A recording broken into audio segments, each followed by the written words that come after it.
for part two. We all play a role. We all have a responsibility. Part two. We all have a responsibility. So that's all I'm going to say. But, you know, there got to be some rules. There got to be regulations. There got to be some consequences involved. Or we're going to be in for a rough summer. It's going to be, you can't go to the beach. You can't go downtown. You can't do it. I said, because grown folks, we have to point out, like people my age, we don't go out at night like that. We day party. Now, if we out and it's night, but we're at the day party stage, and I'm hoarse too, y'all. I'm sorry. I don't know what's going on. But I'm going to move on. So yesterday, I went to Trinity Church. They had a book note event with Kim, the artist. He was in town this past week. He did a concert Friday night. And he's been in town, and he did a book signing because he came out with his book called Share My Life. So, is it Share My Life or Share My World? Something like that. Share My Life. It's Share My Life. So he was talking, and he talked about, you know, we know the story. Kim was an alcoholic.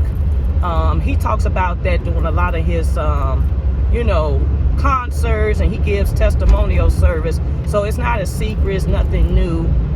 If you've been to one of Kim concerts, he tells you, you know, his journey and his battle with alcoholism. So one thing he said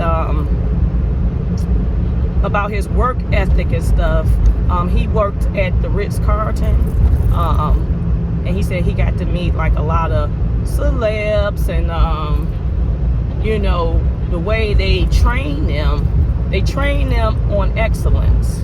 Whatever you did, they wanted you to do it with fives. He worked at a 5-star hotel, and they wanted you to give the 5-star service. And he said that 5-star service, that work ethic, followed him. It followed him into getting on the journey for the music. It followed him into the artist he is today, because he said, he tell you, he's really picky, he's stern when it comes to the his time in the studio. He said his musicians would tell you he's nitpicky because he wanted right. And what he said about that is, whatever you do, you know, it just don't have nothing to do with you being an artist or in the entertainment industry.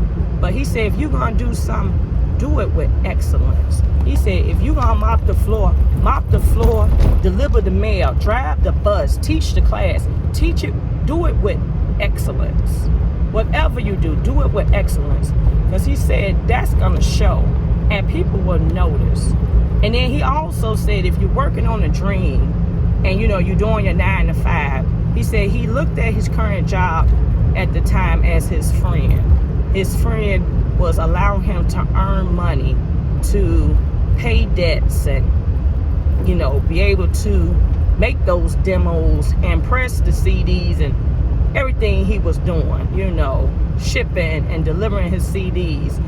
His job afforded him to meet people because he was working at the Ritz-Carlton. So he talked about all the like celebrities and stuff he met along the way while he was trying to get into the music industry. So he said, you gotta not, he said, only time people hate their job is because they trying to get to somewhere else, but they don't look at it like this job is helping me catapult to the next thing. Because he said, in the midst, your bills still gotta get paid. You still gotta feed your kids. You still, you know, gotta keep a roof over your head.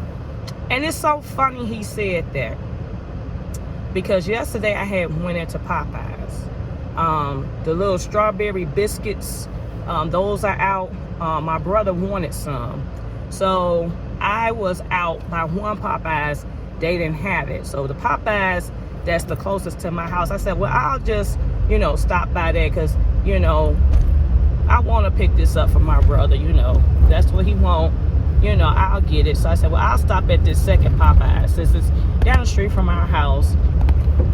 So I went in, didn't go to the drive-thru because it was long, and nobody was up at the front of the register. I stood there a little patient, didn't wait long. And then the guy said, hey, you got somebody up front. There's somebody up front. That ain't my register. That's what the girl, she yelled. That ain't my register. I ain't gonna do it. Okay. I said, well, you know what? You might not have to come out up here. I just got a question. Do you have the strawberry biscuits? So the manager ended up coming up there and saying, yes, we have them. How many would you like? But I was just taken back a little bit how the woman was yelling to say, that ain't my register. But even in my nature of work as an advisor, I don't say, oh, that's not my student. You know, I still will try to serve them and give them the, you know, excellence. Even if they're not my student, I'm going to look and see what I can do. And if I can't do it, you know, I will refer them to where they need to be referred. But I'm not just going to yell and say, that ain't my student. I ain't seeing them. We help each other. That's one thing I can say with our profession, our team. We help each other. So yeah. But it was just funny how he said that, and I went to Popeyes like not even a couple of hours later, and they was yelling. She was yelling, like, that ain't my register. I said, wow, how ghetto. And I hate to say that and describe people, but really, it was really ghetto. But yeah, let me order this. Give me 1 second.